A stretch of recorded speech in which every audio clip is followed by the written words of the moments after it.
வணக்கம் நண்பர்களே. ஒரு அன்பாக்சிங் ஒன்று பார்க்கலாம். அமேசான்ல வந்து ஒரு ப்ரெஷர் வாஷர் ஒன்று வாங்கி 120 பவர் 4880 வருது.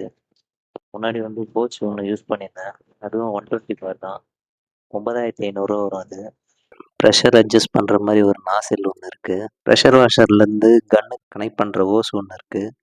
டேப்புக்கும் ப்ரெஷர் வாஷர் மிஷினுக்கும் கனெக்ட் பண்ணுறதுக்கு ஓஸ் கனெக்ட் பண்ணுறதுக்கு குயிக் கனெக்டர் இருக்குது.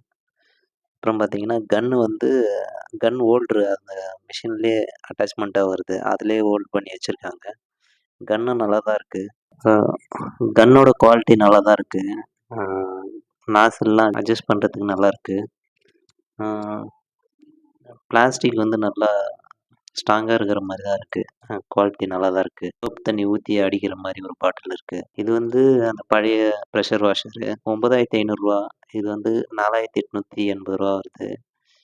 அந்த காசுக்கு இது 2 வாங்கிட்டு போயிடலாம் போல். ஆனால் லைஃப் எப்படி வரும்னு தான் தெரியல. யூஸ் பண்ணி பார்த்துட்டு எப்படி இருக்குன்னு பார்த்துட்டு சொல்கிறேன்.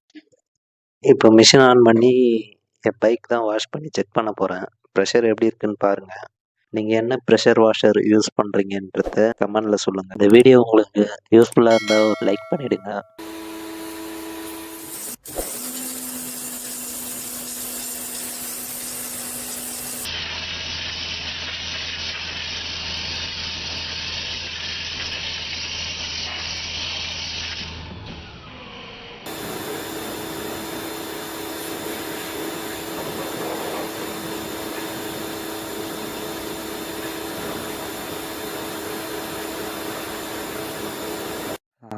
நான் எதிர்பார்க்கவே இல்லை இந்த அளவுக்கு ப்ரெஷர் வரும்ன்ட்டு.